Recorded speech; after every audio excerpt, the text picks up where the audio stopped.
इतनी हिम्मत तेरी, हैं? मेरे बीच में बोलेगी? मैं जो चाहूंगा वो करूंगा। और शू फर्क पड़े तेरे, और शू फर्क पड़े छे तारे? हाँ, तेरे पास है ना तेरी बेटी संभालने को? नहीं नहीं।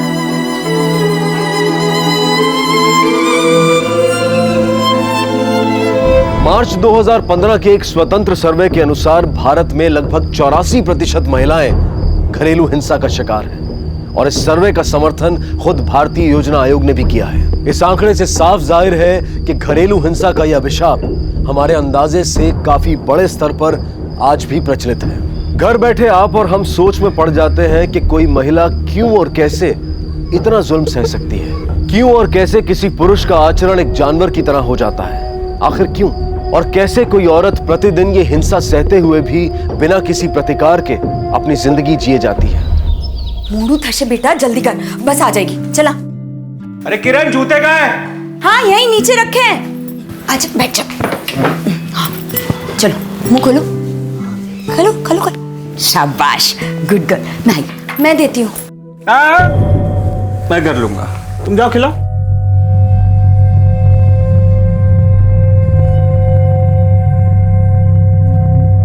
हाँ, मुंह खोलो। मेरे लिए भी कुछ है क्या? हाँ, है ना, पराठा है, ढोकला, जलेबी, सब कुछ है नाश्ते में। आइए। आज तो लॉटरी लग गई।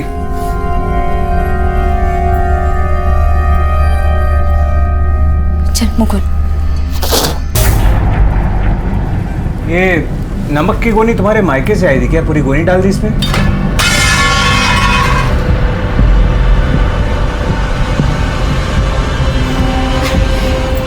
अरे तो क्या हो गया, मैं आपके लिए कुछ और बना देती हूँ। ना, तुम रहने दो, होगा नहीं तुमसे। इस बार नमक की जगह मिर्ची ज्यादा हो जाएगी, है ना?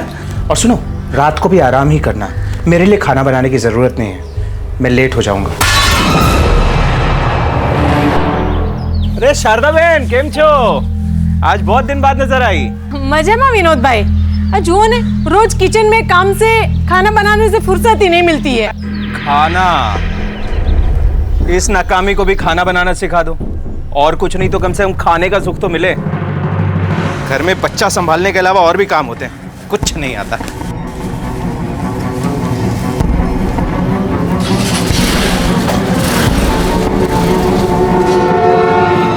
किरण, कल रात को फिर कुछ हुआ था क्या? चीख सुनी थी मैंने। चीख? कौन सी चीख? मुझे नहीं पता। पिंकू, रेडी हो गई? गुड गर्ल, जल्दी से स्कूल जाना। हाँ, बाय बाय। बाय मिंकू। किरण, एक बात कहूं, तुम्हें विनोद के बारे में किसी न किसी को तो बता देना चाहिए। किसी और को नहीं तो कम से कम अपने मायके वाले को बता दो। कुछ है ही नहीं बताने को शारदा बहन, कुछ भी नहीं है। छुपाने से कुछ नहीं होगा। शारदा बहन, बोला ना, कुछ है ही नहीं बताने को। अब जाइए, अपने काम से काम रखिए।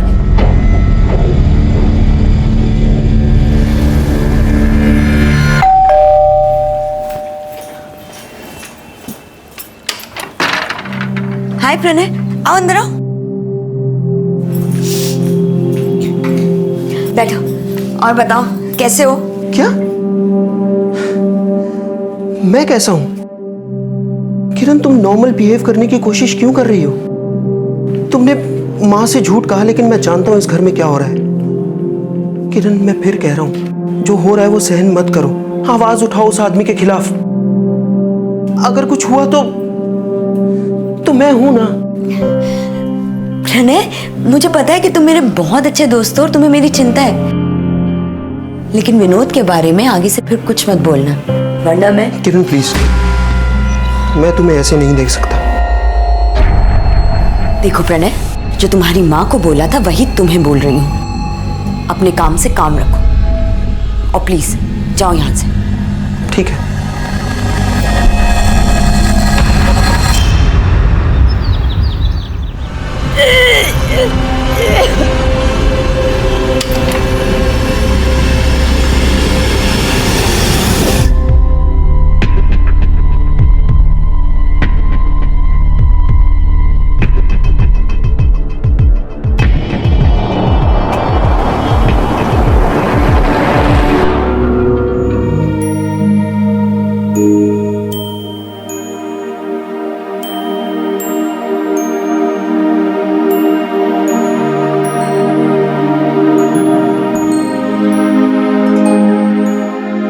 ऐसे ही बहुत जल्दी तुम्हारे साथ खेलने भी ना एक दोस्त आने वाला है आपका न्यू फ्रेंड। और उसके आने पर तुम्हारे पापा को उतनी ही खुशी मिलेगी जितनी तुम्हारे आने पे हुई थी। मजा आएगा बहुत। अरे देखो देखो पापा आ गए। उठो उठो उठो उठो, चलो चलो। आरती कम ना।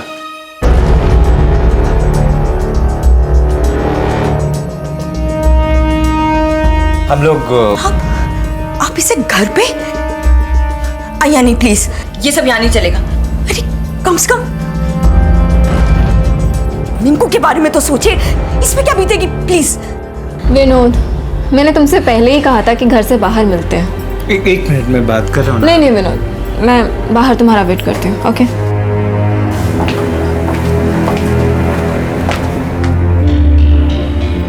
तुम्हें मिंकू की चिंता है ना, तो मिंकू की चिंता करो। मैंने तुमसे पहले ही कहा था, मुझे रोकना मत कुछ भी करने से। मैं आता हूँ भैया।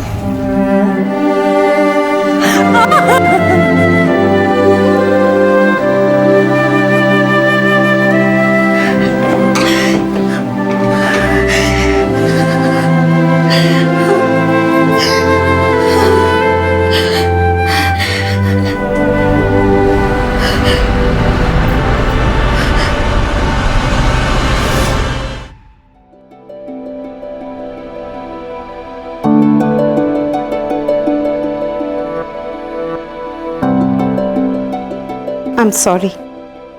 It's a miscarriage.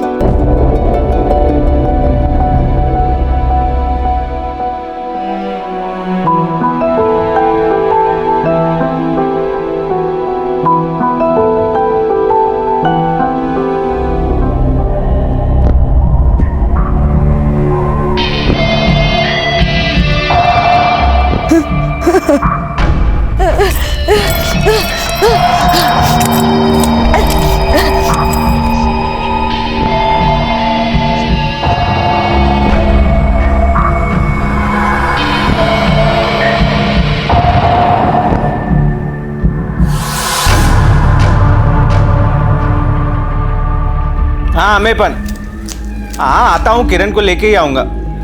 हाँ शादी के जश्न में वो भी तो भाग लेगी ने। जय श्री कृष्णा। ए सुन, तैयार हो जा, सामान पैक कर ले। वो गांधीनगर में अमन भाई के बेटे का लगन है, उधर जाना है। 2 घंटे लगेंगे गाड़ी से।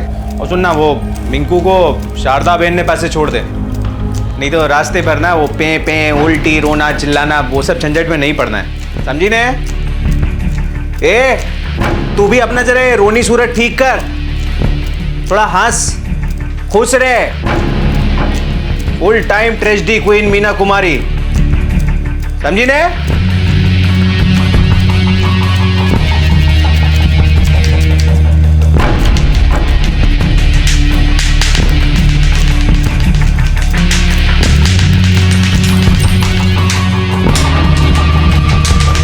मम्मी कौन?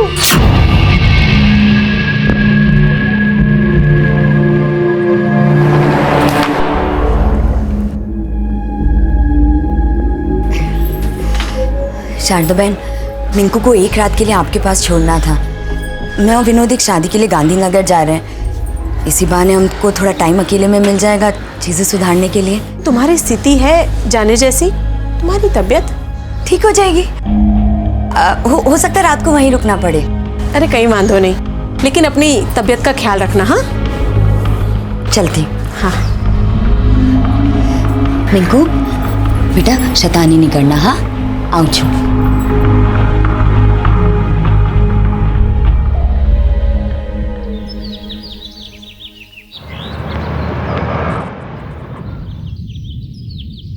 अरे ताला लगा हुआ है।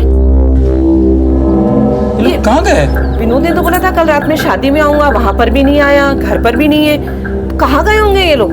हरी भाई को पूछते हैं। हरी भाई, शारदा बहन। हरी भाई। क्या हुआ राजन भाई?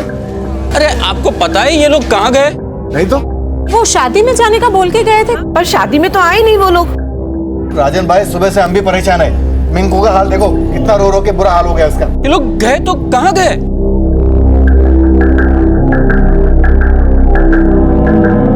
पड़ोसी और परिवार चिंतित थे। किरण और विनोद गांधीनगर में रिश्तेदार के घर की ओर निकले जरूर थे, लेकिन वहां पर पहुंचे नहीं। तो फिर कहां थे विनोद और किरण? कुछ पता चला क्या? कहीं कुछ पता नहीं चल रहा है। पुलिस स्टेशन चलते हैं।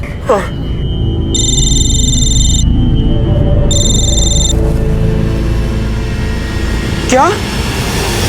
इसके अलावा कुछ पता है आपको? कोई दिखा था आपको? मैम किरण कहाँ है? अंदर है वो, डॉक्टर चेकअप करें, बस आते ही वो।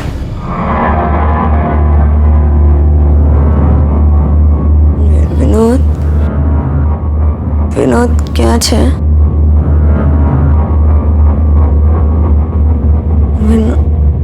विनोद कहाँ है विनोद जी है, लेटे रहिए। विनोद कहाँ? बुलाते, आपने विनोद जी को बुलाते। Please calm down. विनोद? आप सो जाइए प्लीज। विनोद विनोद आ जाएंगे। विनोद कहाँ हो तुम? विनोद प्लीज रेस्ट नहीं, कीजिए, आ जाएंगे। मैडम विनोद आपके साथ है ना? वो कहीं दूसरे देखिए आप शांत हो जाइए। है ना? मम्मी विनोद मेरे साथ था ना? है ना? हम दोनों एक साथ गया था ना? विनोद कहाँ है बेटा? कहाँ है विनोद? देखिए आप शांत होकर हमें बताएंगे ना तो हम आपके पति को ढूंढ पाएंगे। ढूंढ पाएंगे?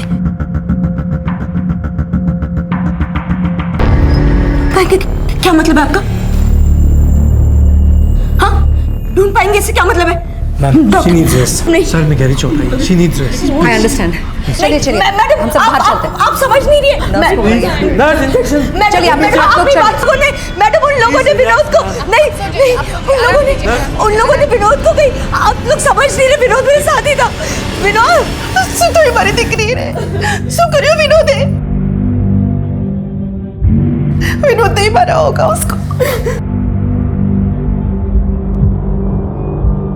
आखिर मेरी बच्ची को हॉस्पिटल पहुंचा ही दिया उसने।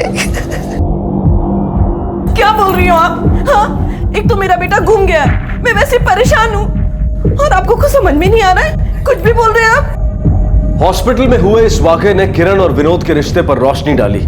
किरण के प्रति विनोद का अनुचित व्यवहार सबके सामने आया, और साथ ही ये बात भी साबित हो गई कि विनोद के माता पिता भी इस कड़वे सच से वाकिफ थे।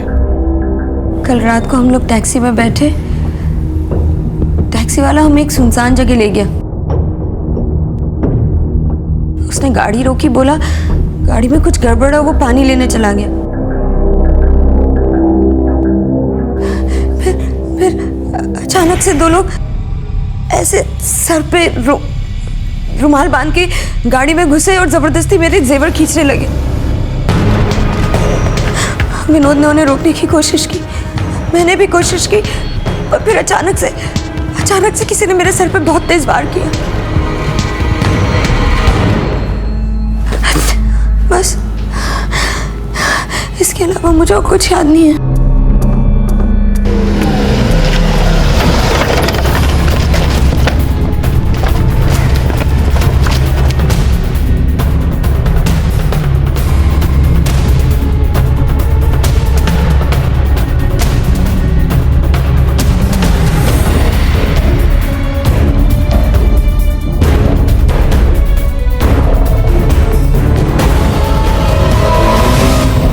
सिर्फ विश्वास चौकी नहीं, करीबन सुंदर नगर तक के आगे का इलाका छान मारा पर कुछ नहीं मिला, बस ये टूटा हुआ फोन।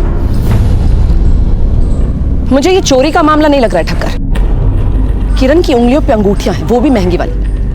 कोई चोर उसे क्यों छोड़ जाएगा? और फिर विनोद को ले जाना, उसे मरने के लिए क्यों नहीं छोड़ दिया जैसे किरण को छोड़ा था? मामला मुझे कुछ और ही लग रहा है, शायद आपसी दुश्मनी का मामला। तुम एक काम करो, सारी फैमिली को राउंड अप करो, स्पेशली किरण की माँ। जी मैडम। आपकी बेटी और उसके पति के बीच संबंध कैसे थे? अच्छे नहीं थे ना? बताइए मुझे।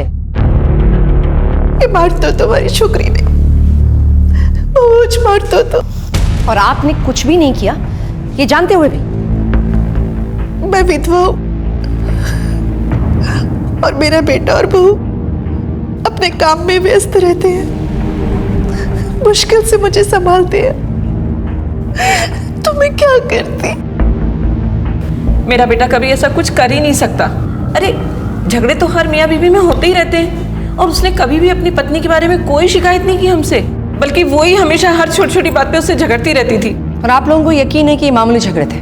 हाँ। ठीक है, आप लोग जा सकते हैं।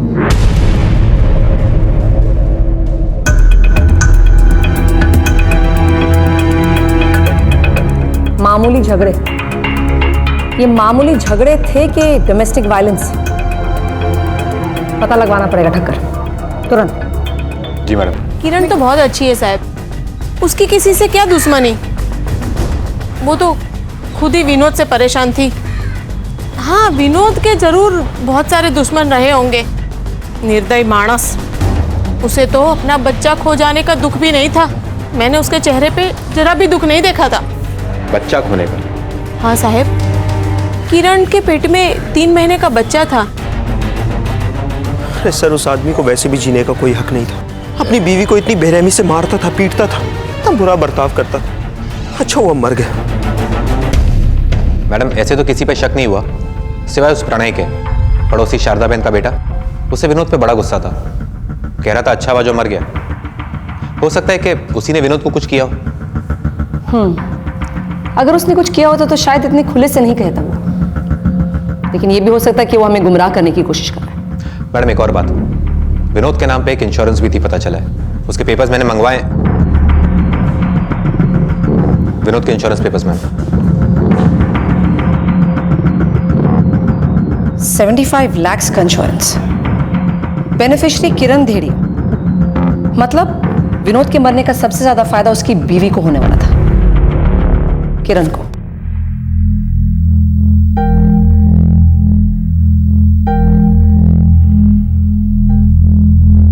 ठीक है तो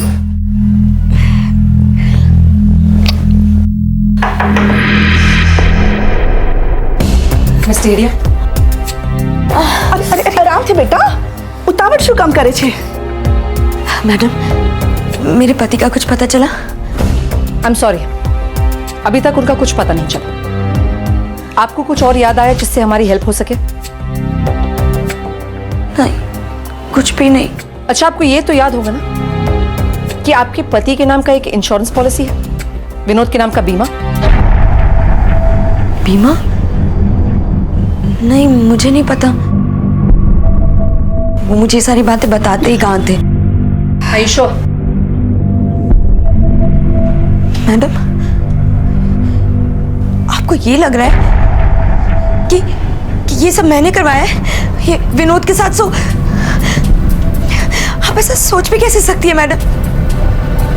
देखिए मैडम, मुझे कोई पैसे वैसे नहीं चाहिए, बस मुझे मेरा हस्बैंड चाहिए। प्लीज आप उन्हें ढूंढ के लाइए, प्लीज। आप कुछ मैम, आप क्यों इन्हें इतना परेशान कर रही हैं? अपना काम कीजिए ना, विनोद को ढूंढिए। देखो, हमारा काम हमें मत सिखा तुम, समझे? किरण, तुम्हें कुछ और याद आए तो हमें जरूर कांटेक्ट करना, ठीक है? चलो ठक्कर। जांच पड़ताल कई दिनों तक चलती रही, लेकिन पुलिस को इस मामले में कोई बढ़त हासिल नहीं हुई। न किरण को उस रात के बारे में कुछ याद आ रहा था और न ही और कोई गवाह था जो इस वारदात पर रोशनी डाल सके। 3 महीने बीत गए, मामला अब ठंडा पड़ने लगा और दूसरे केसेस को ज्यादा प्राथमिकता मिलने लगी। नतीजा, इंस्पेक्टर भट्ट को ना चाहते हुए भी इस केस को बंद करना पड़ा और इस बीच किरण का जीवन भी सामान्य रूप से आगे बढ़ रहा था। लेकिन यह राहत मानो केवल पल भर की ही थी। मिंकू, आँख खोलना, तू चिंता ना कर, सब सही हो जाएगा। हाँ, आप लोग सब यहीं रुकिए। डॉक्टर साहब, ये मेरी बेटी है डॉक्टर साहब। डोंट वरी, हम लोग देखेंगे। मिंकू, हाँ मिंकू चिंता ना करिश, मिंकू सब सही हो जाएगा। खबर न थी, 1 मिनट पहले तो घर में खेल रही थी, फिर अचानक से बेहोश हो गई। चिंता नहीं कर, मैं तो बराबर थी जैसे बेटा।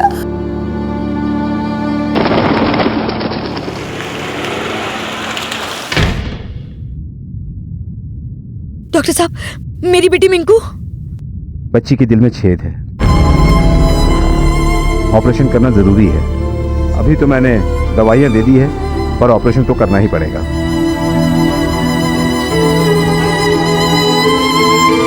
मैं कोशिश करूंगा, जितना हो सके उतना बंदोबस्त करूंगा। हूं पर एक रिटायर मानस छू।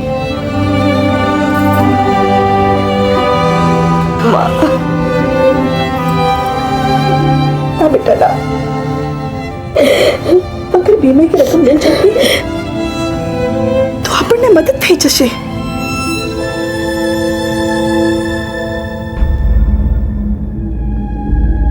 साची बात है बेन, लेकिन हम क्या कर सकते हैं? जब तक पॉलिसी होल्डर का डेथ सर्टिफिकेट नहीं मिल जाता, हम पैसे कैसे इशू करें? सबूत मिल गए मैडम सारे, धोखाधड़ी का चार्ज लगाया गया मिता पर। देखना वो बच ना पाए। मैडम। किरण राइट? जी जी मैडम, प्लीज प्लीज मेरे पति को ढूंढिए ना प्लीज। देखिए हम पूरी कोशिश कर चुके हैं, लेकिन हमें कोई नई इन्फॉर्मेशन मिली ही नहीं। कोई तो तरीका होगा ना मैम, प्लीज। देखिए इन्वेस्टिगेशन जारी है, लेकिन अगर आपके पास कोई सबूत है, कोई क्लू कुछ नहीं, तब हमारी मदद हो सकती है।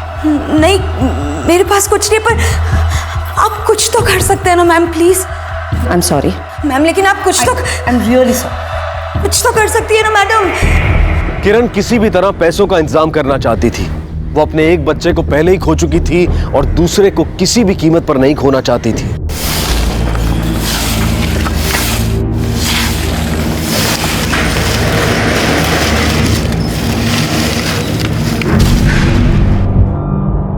ये वो केसेस मैडम जिनका ताल्लुक उस बॉडी से हो सकता है। इन सब की फैमिलीज को बोला बॉडी की शिनाख्त करने के लिए, स्पेशली इस किरण धेड़िया को। उसका पति विनोद भी इसी दौरान गायब हुआ था। जी मैडम।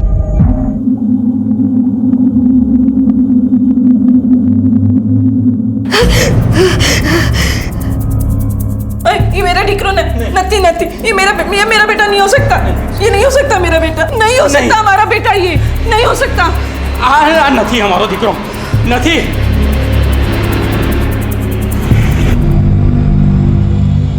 यही विनोद है।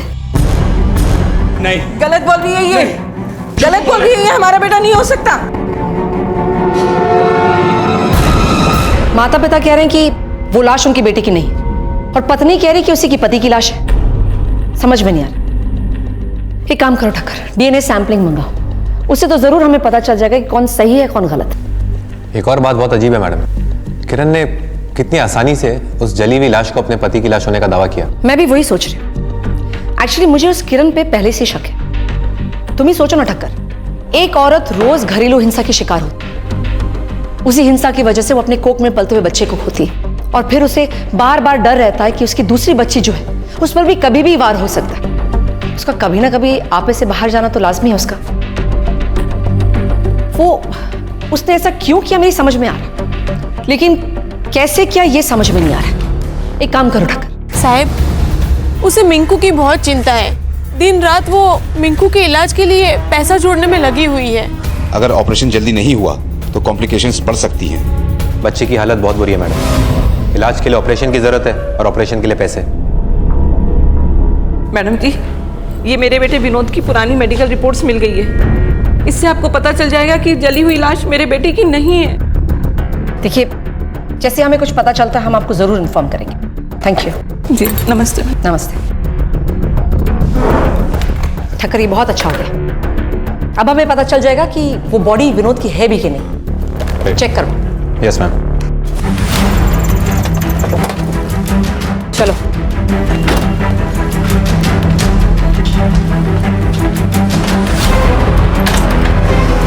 सारा कहाँ चलेगा मैम?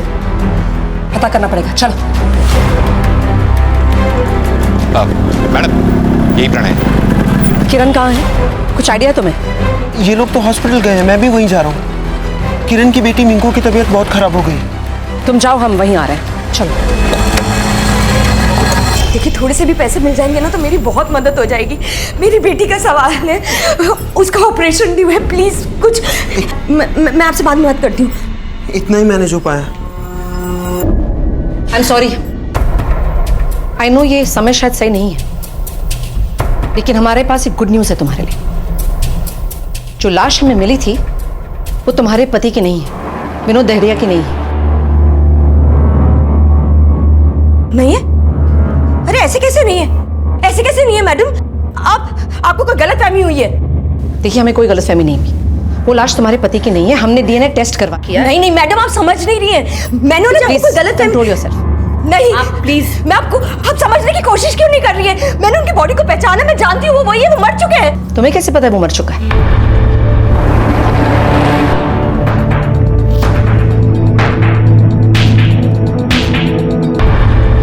तुम्हें कैसे पता कि वो मर चुका है?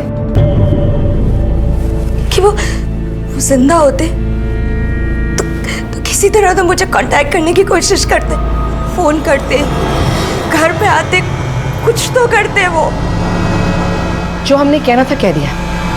आप अपनी बच्ची को संभाल। चलो ठक्कर।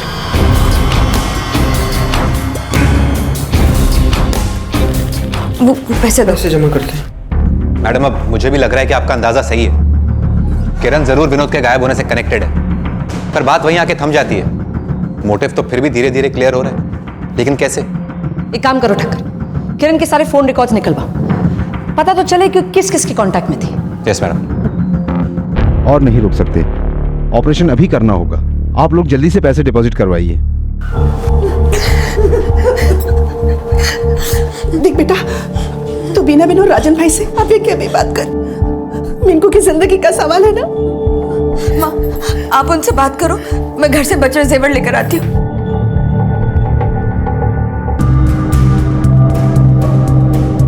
मैम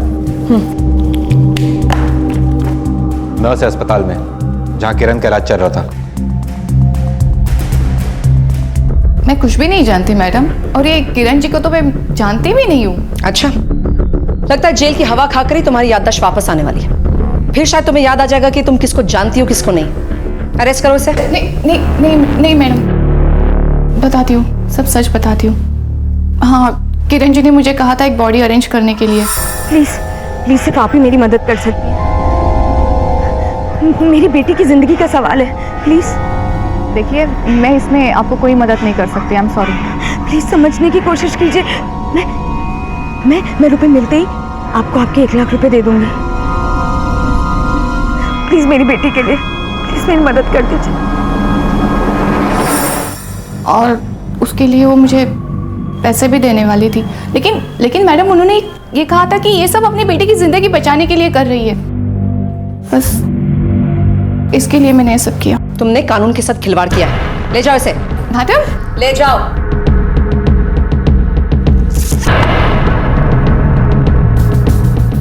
किरण कहाँ है? किरण कहाँ है? घरे गई छे, पैसा नो बंदोबस्त करवा માટે। मिंकू की तबीयत बहुत खराब छे, तात्कालिक ऑपरेशन करना पड़ेगा। अरे बिना भी अब पैसा नो बंदोबस्त થઈ ગયો। તમે જલ્દીથી ડોક્ટરને કોને ઓપરેશન की तैयारी करे। फोन करो ने।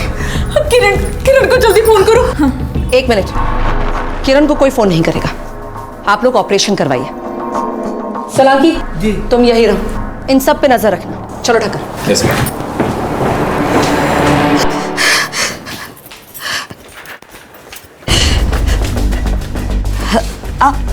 आप लोग देखिए प्लीज, अभी कुछ नहीं, मुझे जाना है। मेरी बेटी हॉस्पिटल में है, हमें पता है किरण, और इसीलिए तुम्हें पैसों की जरूरत है, जिसके लिए तुमने एक नकली बॉडी का इंतजाम किया। सही है? क्या कह रही है? देखो नर्स ने हमें सब बता दिया है, तो झूठ बोल के कोई फायदा नहीं होने वाला। क्या बकवास किए जा रही है? कुछ समझ नहीं आ रहा है। हमारे पास बहुत टाइम है किरण, टाइम तुम्हारे पास नहीं, और तुम्हारी बेटी मिंकू के पास तो बिल्कुल टाइम नहीं। इसलिए हमें सच पता, तुमने बॉडी का इंतजाम किया ना? तुमने एक नकली बॉडी का इंतजाम, किरण तुमने एक नकली बॉडी का इंतजाम किया ना? बताओ मुझे, मिंकू के लिए सच बोलो किरण।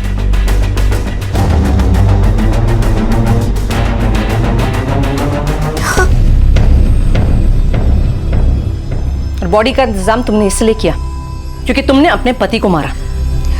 नहीं नहीं नहीं किरण, तुम फिर से झूठ बोल रही हो। नहीं नहीं, देखो मैं समझ सकती हूँ, तुम्हारे पति ने तुम्हें बहुत मारा, वो तुम्हें पीटता था ना। नहीं, और तुम्हारे बच्चे की जान उसी की वजह से गई। मैं मिंकू को नहीं खोना चाहती।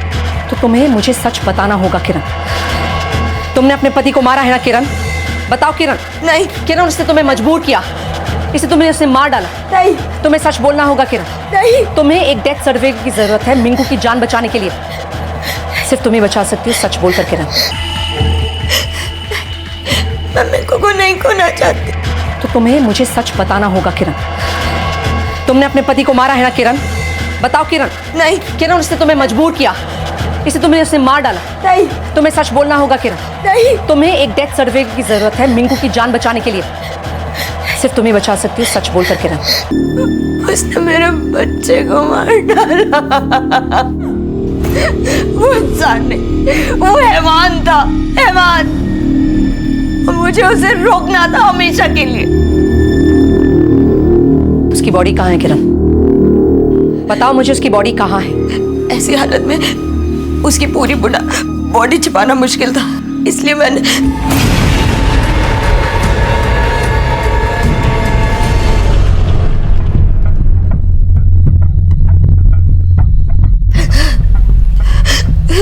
बॉडी कहाँ है किरण? उसकी बॉडी को कार में डाल के तालाब के पास ले गई और मैंने ज्यादातर बॉडी तालाब में डाल दी जिससे कोई ढूंढ ना पाए। ज्यादातर मतलब? बताओ किरण। पूरी बॉडी सिवाय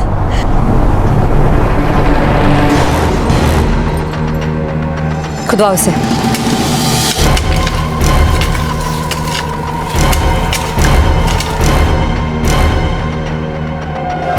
दिखाओ इधर, क्या है ये?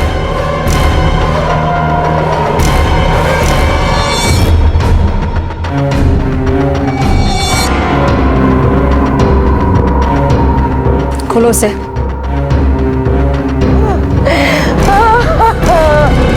सोचिए, एक औरत पर ढाए गए निरंतर अत्याचार ने उसे ऐसी कगार पर लाकर खड़ा कर दिया जहां उसने अपने पति का कत्ल कर उसके शरीर के टुकड़े कर दिए। अपनों से मिली उपेक्षा और पुलिस का साथ ना मिलने की सोच ने किरण को यह मानने पर मजबूर कर दिया था कि इसके अलावा और कोई रास्ता नहीं है। और आखिरकार विनोद के अत्याचार से बचने के लिए किरण खुद गुनहगार बन गई। किरण ने अपनी बेटी को तो बचा लिया, लेकिन उस बेटी ने अपनी मां को खो दिया। वो मां जो अब जेल की सलाखों के पीछे कैद है। अक्सर कठिन परिस्थितियां इंसान को अच्छाई की सीमा लांघकर बुराई अपनाने पर मजबूर करती हैं। लेकिन यही वो कठिन वक्त होता है जब इंसान को हिम्मत दिखानी होती है, मजबूत बने रहना होता है। काश किरण ने कानून को अपने हाथ में लेने की बजाय कानून का सहारा लिया होता, क्योंकि जो हुआ उसके जिम्मेदार कुछ हद तक किरण के परिवार वाले, पड़ोसी और वो सारे लोग हैं जो इस घरेलू हिंसा के बारे में जानते हुए भी चुप रहे और इसका विरोध नहीं किया। याद रखिए, हिंसा आखिर हिंसक का ही अंत बन जाती है। अब मैं अनूप सोनी आपसे विदा लेता हूं, फिर मुलाकात होगी अगले एपिसोड में और खुलासा करेंगे एक और जुर्म का।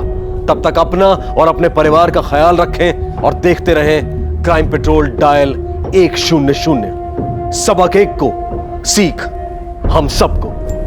जय हिंद। इस तरह के और भी एपिसोड देखने के लिए हमारे चैनल को सब्सक्राइब करें और बेल आइकन दबाना ना भूलें।